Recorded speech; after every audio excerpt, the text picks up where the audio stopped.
아, 그러면 그 같이 이제 따라다니면서 6개월 정도 배우시면서 그 다음에 이제 나온 그 다음 단계가 네. 설립이잖아요. 회사 설립을. 아, 네. 그 설립 과정이 좀 궁금합니다. 아마 이런 부분이 낯설어하는 분들이 많이 계실 것 같은데, 보통 창업을 한다라고 생각을 하시면은 아이템을 싼 거를 많이 팔아서 이제 그걸로 매출을 많이 올리는 이런 식의 접근 방법을 많이 생각을 하시더라고요. 저는 이제 이게 너무 안 당연한 이야기로 되어 버렸지만, 당시에도 다른 사람들 창업하시는 사람들은 어떻게 하면은 더 싸게 구해가지고 조금 마진 붙여가지고 이걸 많이 여러 명한테 팔까 요 고민을 하는, 창업에 관심 있는 사람들은 다 그쪽이었거든요. 근데 제가 당시에 만났던 최규철 대표님의 접근 방식은 뭐였냐면은, 비싼 거를 적게 팔아야 된다, 가치 있게 팔아야 된다, 요 접근 방식이었어요. 예. 근데 저는 이게 좀 맞아 떨어졌던 것 같아요. 왜냐면 보험이 약간 그런 식이에요. 보험이 많은 사람들한테 팔지 않더라도 뭔가 이제 고가의 보험을 팔아가지고 돈을 많이 벌 수 있는 기회도 생기고 하는데, 그런 것들이 뭐 상속세나 이런 거를 좀 관리를 할 때 좀 적은 비용으로도 그런 세금을 이렇게 마련할 수 있는 그런 좀 대안으로 될 수 있는데, 그런 것들은 다 월에 몇백만 원씩 내거나 몇 천만 원씩 내는 것도 있었어요. 예. 그러니까 그런 상품도 이제 팔아봤다 보니까, 아, 이 접근 방식이 저한테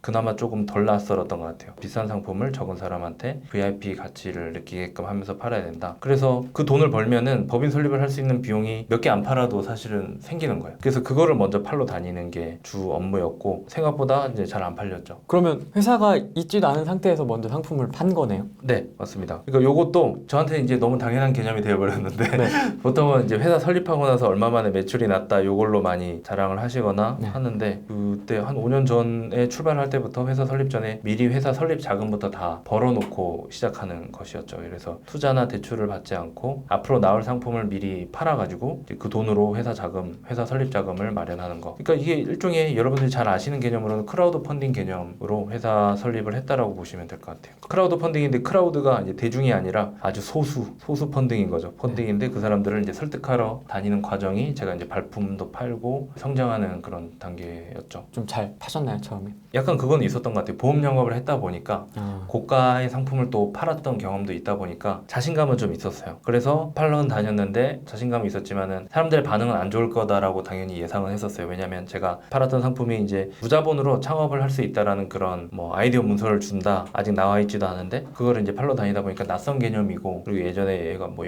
보험 영업했던 애가 또 다른 거 한다라고 하니까 주변에서 잘 신뢰를 가지지 않았죠. 저는 자신 있었는데 사람들은 많이 차가웠게 대했었고 잘 안 됐던 것 같아요, 초반에. 그런데 그거를 다행히 극복할 수 있었던 이유는, 당연히 거절받을 거라는 그 예상을 했기 때문에 그거를 거절로 끝을 생각한 게 아니라, 거절 당했으니까 내가 이제 요걸로 뭘 보충하면 되겠구나, 요거를 아는 계기로 삼자 해서 한 2달 그렇게 열심히 했더니 이제 매출이 나기 시작하더라고요. 그렇게 시작했는데 지금 한 5년 정도? 그렇죠. 네, 엄청 커졌습니다. 네, 그런 것 같아요.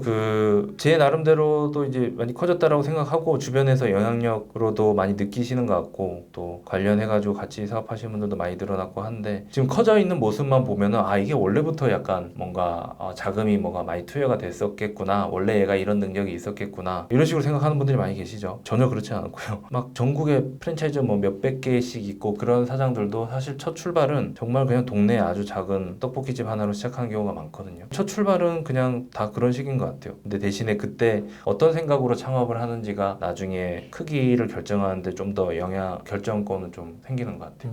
그때 당시에도 좀 의미는 많이 가지고 사업 출발을 했던 것 같아요. 왜냐면 제 주변에도 어쨌든 창업했다가 망하고 이렇게 망가진 그런 친척분들도 계셨고, 안 좋은 케이스들을 많이 봤다 보니까 정말 함부로 돈 써서 창업하는 게 위험한 거를 저는 인식을 하고 있었고, 그거를 막을 수 있는 사업을 한다라는 것 자체가 이제 의미 있다라고 생각을 했고, 주변에 그런 식의 사업을 하는 사람이 없었다 보니까 그 자부심 가지고 조금 힘든 것도 버티고 하다 보니까 인정해 주시는 분들 많이 생기고, 성과도 나와서 지금까지 올 수 있었던 것 같아요.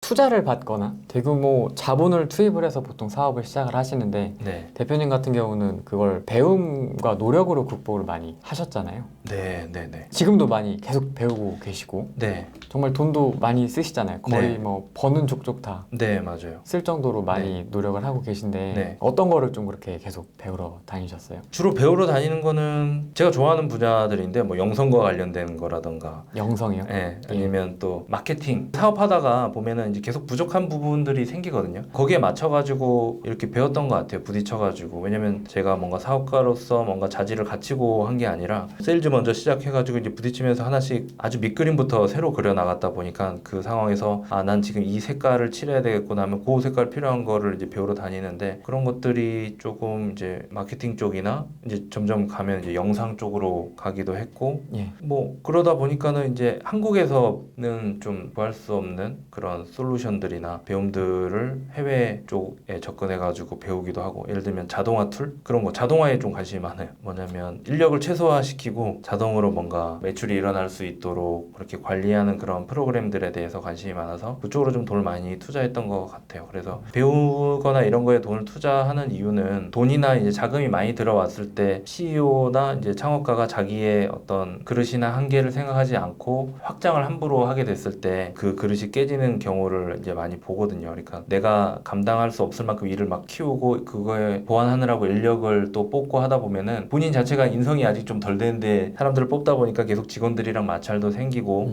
그리고 그 직원들이 어떤 힘든 과정을 거치고 있는지 본인은 잘 모르는 거예요. 점프업 했다 보니까. 왜냐면 본인도 이제 부족한 걸 갖다가 막 배우고 공부해 보면서 하다 보면은 아, 요거를 일 처리하려고만 이게 한 일주일은 걸리는구나. 아무리 내가 빡세게 해도. 근데 직원들한테는 시킬 때는 이거 하루 만에 해. 이렇게 해버리잖아요. 자기가 경험을 못하면 계속 그런 식의 커뮤니케이션 이제 문제가 생기다 보니까 최대한 제가 배워보고 이제 실무에서 뛰어보고 실현을 해보고 이제 나중에 직원을 뽑아야 되겠다. 이런 식으로 접근을 했던 게 배우고 하다 보니까 제가 아무리 생각해도 저는 커뮤니케이션 직원들이랑 하기가 좀 어려워할 것 같다. 직원들이. 그렇게 하다 보니까 좀 더 자동화 툴에 좀 활용을 해가지고 인력을 최소화시키고 다른 사람 피해 안 주고 피해 받아도 나 혼자 피해 받는 형태로 가야 되겠다 이렇게 하다 보니까 배우는 게 좀 약간 그쪽으로 빠졌던 것 같아요. 근데 뭐 직원이 있어도 되게 편안하게 잘 컨트롤하고 케어하실 것 같은데 너무 겸손하신 거 아닌가요? 그렇게들 많이 오해하시죠.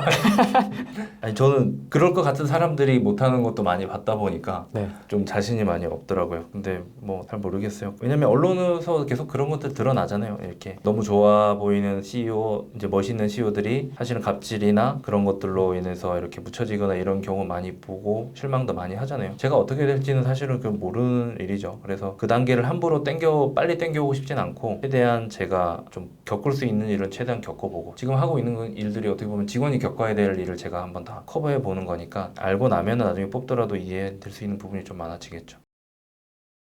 그러면 한 5년 정도 지내면서 뭐 위기, 고비 이런 거 기억나는 거 뭐 많이 있었겠지만 네, 혹시 많이 뭐- 있었죠. 일단 처음에 그렇게 매출이 나고 나서는 이제 좀 신기해서 와, 이게 정말 아무것도 없는데도 이게 매출이 날 수 있구나. 그리고 이제 신나서 뭔가 이제 저희가 제공해야 될 컨텐츠들을 막 열심히 만들고 해서 그 기운으로 좀 처음에는 약간 그런 빨이 있는 것 같아요. 좀 잘 되다가 이제 한 몇 달 지나니까는 또 좀 사그러들고 저도 사그러들고 금방 그런 어떤 매너리즘에 빠지는 그런 말도 안 되는. 그래서 이제 그럴 때 다행히 저 혼자 만약에 사업을 시작했고 저 혼자 이 아이디어가 좋다라고 생각해가지고 출발했으면 아마 금방 포기했을 것 같고 같이 하는 분이 아무래도 여러 번 망한 분이다 보니까 그게 너무 대수롭지 않은 거예요. 아, 이건 뭐 아무것도 아니다. 망한 것도 아니고 그냥 그런 상태에 빠진 거다. 그냥 이렇게 너무 명쾌하게 그냥 그 상황을 정리를 해버렸어요. 그러니까 그게 이거 위기도 아니다 이거는.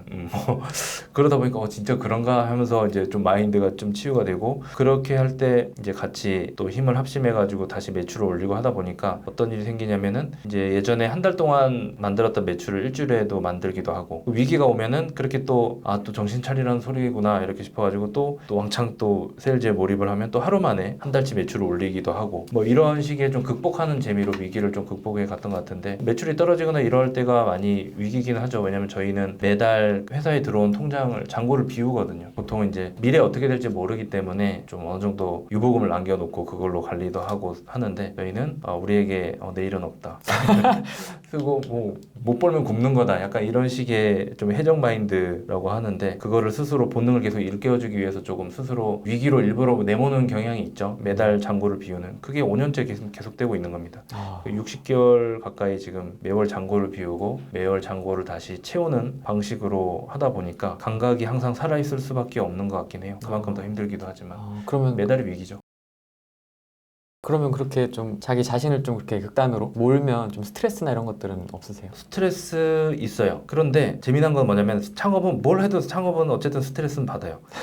그리고 그 가장 큰 스트레스는 뭐냐면은 불특정 다수한테 만족스럽지 않은 물건을 팔아내서 그 사람들한테 컴플레인 받는 게 제일 큰 스트레스라고 생각을 해요. 근데 대부분 창업하신 분들이 이 방식으로 하거든요. 다행히 저희 방식은 뭐냐면 소수에게 그들에게 최대한 설명을 많이 하고 몇 단계를 거치게끔 한 다음에 어떤 이 상품을 팔다 보니까 그걸로 인해서 생기는 스트레스는 아무래도 일반적인 창업 방식보다는 좀 적은 거죠. 그래서 그 어떤 스트레스냐면 그냥 나랑 내가 성장을 하지 못해서 답답하면서 나오는 그 스트레스가 거의 주기 때문에 관리를 했을 때 그 다음번에 성장하는 속도는 이제 엄청나다라는 거를 알고 저는 이제 그 재미를 많이 느끼는 사람이다 보니까 그거는 조금 관리가 됐던 것 같고 그걸 더 잘 관리하기 위해서 이제 명상도 더 많이 하게 되는 거고 자연을 더 가까이 한다던가 아니면 이제 음악 같은 거를 많이 좀 쓰는 편이에요. 이제 주파수나 이런 것들을 안정화시키는 그런 음악들이 많이 있거든요. 그런 것들을 일부러 자주 듣고 그래서 철저히 그 뭐 내면의 성장이라던가 정신적인 성장에 좀 초점을 맞추면은 이 극단적으로 몰더라도 요게 외부로 인해서 그런 어떤 컴플레인이나 요걸로 관리 못한 걸로 생기는 거는 좀 최소화시키면서 나의 성장으로 가져갈 수 있는 부분으로 스트레스가 오는 거다 보니까 나중에는 이게 어떻게 보면 일종의 좀 즐거운 스트레스가 될 확률이 좀 높아지더라고요. 이번 기회 또 지나면은 난 또 엄청 성장하겠네. 이번 기회 지나면은 또 책 한 권 뚝딱 나오겠네. 이런 식이 좀 생기죠. 즐거운 스트레스죠.